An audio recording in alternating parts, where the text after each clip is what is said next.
How you feeling today? Good. Good. Yeah, I didn't rest as much as I wanted to, but yeah, 6 hours of sleep, something like that. Pretty 6 hours. Yeah, That's not bad. I couldn't fall asleep till like 5. really. Just couldn't. Then I bought the pay-per-view, watched my own match. I was like, oh, not bad. Really? Yeah, then watched the whole event almost. Yeah. Cool. That's Yeah. good as well. Good way to put yourself to sleep. Yeah, with good thoughts. Yeah. So, mission accomplished. Yes. Very happy. What did this match mean to you? I think I had a point to prove to myself firstly, then to other people, just that I can do this and that. I was quite nervous coming into this match. I really couldn't imagine a scenario in my head where I'm winning, just because I'm coming off of a loss from Matyushenko. Even if it is on the left hand, it was still very difficult. Really? Yeah. It was hard to imagine You myself were winning. thinking he might have too much this Yes, and yes. right? I was thinking that his explosiveness would just kind of blow through my defense, but it was quite the opposite. Yeah, and you know what? I think my walkout song and everything kind of got to him, and everything worked kind of perfectly to intimidate him, and he was really worried. I could see it when we stepped up on the table. Yeah. He was just super nervous and Yeah. He's a very quiet guy. There's not a lot of interactions with him, right? So, yeah. but and plus, like, there's definitely a pressure on him, right? And if he doesn't put it on himself, this kind of community puts him. Like, he feels it, Yeah, right? yeah, of course. He was like I said, the comments. You read the comments, definitely. You read Yeah. the comments, right? Yeah. And the comments are like, "Oh, it's not going to be even close. It's just something like this." But I actually went 7-on-7 in this event, on my predictions. 7-on-7. Yeah, What do you mean 7-on-7? I predicted every match. Oh, Yeah. that's what you mean. Yeah. Yeah. Very good. Yeah. I predicted it probably as well, mostly correctly. In my head, at least, I didn't Yeah. announce my predictions, but yeah. Who would you had wrong? Who do I? Who do? Did I David and have Lachlan? wrong? Yeah, Yeah. Okay. yeah. I thought it was gonna be tougher. Yeah. No, Lachlan looked great. Yeah, Lachlan was really good. Yeah.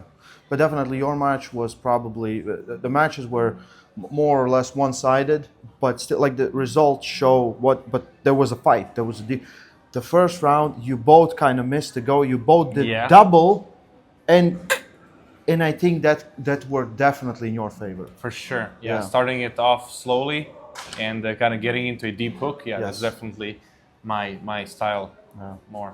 Yeah. And it was back and forth. At one point, he had a better position. He took he got the pronator, right? He was here, but every time he moved, he opened himself up. Like, your block there, just pulled there, was much better. Yeah. I think, I told you, this was the best you have ever pulled. Like, I've been some critical of your, Yeah, yeah. and right? Because most of the time you just go through guys so fast, like, you don't need it. Like, you just, like, it doesn't matter. This time, great table IQ. The round 2 was insane. Yes, I agree. I have no idea how you survived that, but I think he just, again, you're more experienced, and he ran out of space. Like, it was like this, and he was high, and all he needed to do was come forward and again, Yes. right? And he was still pulling backwards, but he had nowhere to go. Yeah. Just a little adjustment to his position, and it would have been over, really. But I think he got tired out way faster than I did. He got pumped up. Yeah. And again, the mindset really, that's what I noticed was a big factor as well. He just got scared, in my opinion, or demotivated. Yeah, he had no motivation. That's to what continue. happens, right? When you, like, in your head, I can't lose, and you lose, right? I always say, just And shake it off, forget everything it. just Everything falls just apart. falls apart. So I'm always ready to lose. I'm ready to Yeah, lose yeah. because I have to win the war, not I have to win the war, not the battle. Yeah, like, yeah, that's yeah. what I'm always thinking. True. And for a lot of guys that are, have come up from WAF, it's very, like, it's do or die, right? Yes. Right. The second chance is very slim, so you have to win. You have to win. You have to win. Yeah. A lot of us are not used to having multiple chances at winning our opponent. Yes. We're like, one match or 2 matches, Yeah. you get disqualified, and then we're like, not Yeah. feeling so great. Yeah. So you got to change your mindset up a little bit.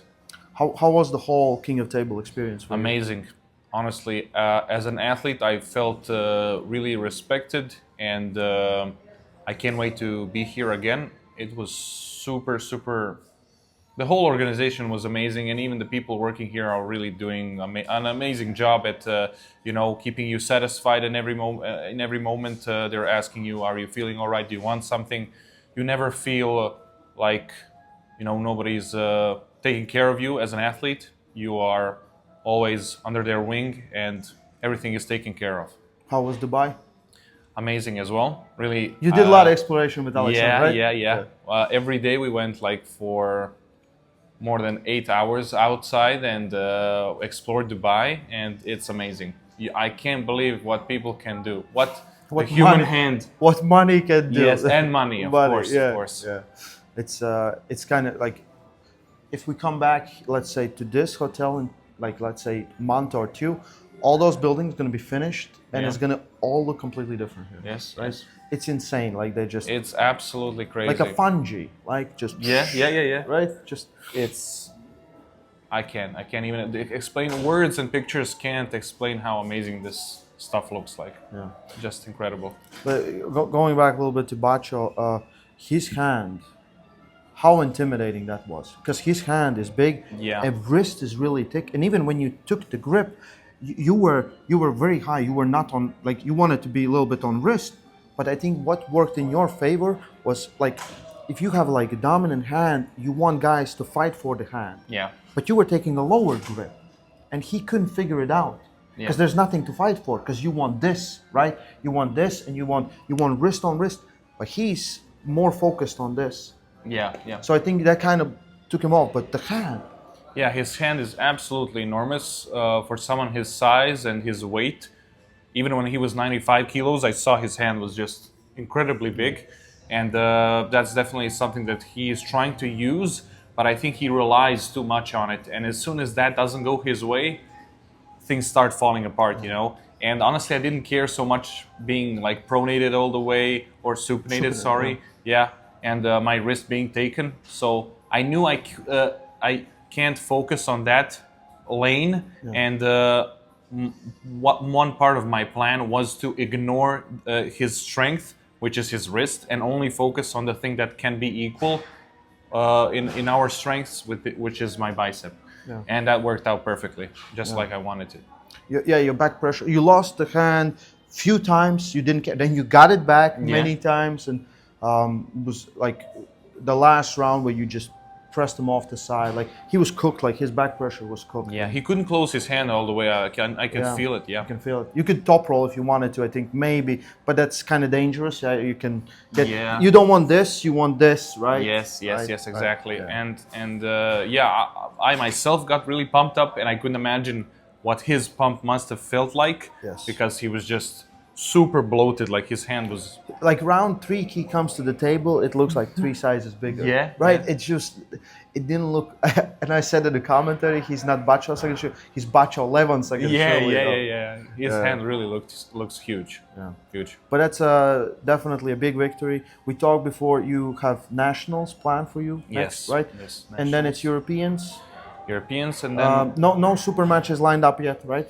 No, but there's some talks already, right? Yeah, some talks maybe. When to put it, because you also, like, you want to compete in European Worlds. Yes. And you can't have too much, right? I didn't really get a chance to train for like a good period of time.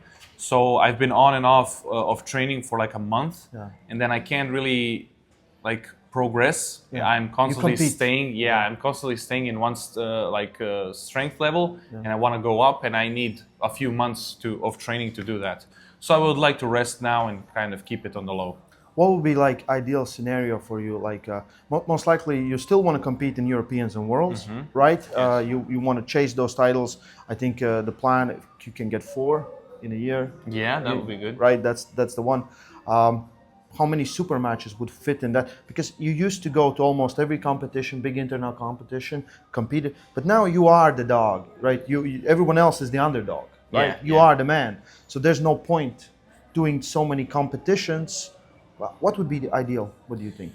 3 super matches plus? Yeah, probably something like that. Probably 1 in between Europeans and Worlds, because there's a big gap there. But now, before Europeans, I don't know, maybe one more, maybe in Babaev's Cup now against Sanders. I got Babaev's Cup. offered that, but I don't know. That's coming up real quick, and I think I won't be able to recover and kind of train for that. So I'll have to leave that for another time, probably. Yeah, if Sanders comes in shape, that's a match, right? Yeah, of course. For both of you. Sanders is no joke. Yeah. I think On the table, at least. yeah, I know. Yeah. Overall, great. We saw a lot of dominant performances. That's what we saw, I think, on table. Yeah, It was like the evening energy was good, I think, and plus the people that were in audience, they almost all were arm wrestlers. Yeah. And they're all super fans, right? Yes. Everyone came, It's took so good. pictures, and right? Yeah, Feels good. It feels really, really good. It feels like you're a part of something bigger that we are all together creating as a community. Our support to these to core sports and to King of the Table in East versus West are really pushing it to the next level, and that's the only way that we can actually succeed is if we work collectively together. I think support from home, it's big, right? Yeah, huge. Everyone from the Balkans sent me a message and said, "You're a legend. Yeah, let's go." Yeah, so that felt really good as well to kind of do justice to my Balkan people. Damn right. Yeah. Well, we'll catch up next time we're gonna see each other. I was like, you were the favorite in my opinion to win this match. I think well deservingly, because from all the accolades you had, you pulled really, like I said, impressed the hell out of me. And plus, everything. There was everything that I want in arm wrestling on table. There was intelligent pulling. There was sacrifice. There was transitions. There was boldness to go where you need to go. No worrying, keeping it together. Just great watching. Yeah, thank you so much. Yeah. I'll see you next time, buddy. Yeah.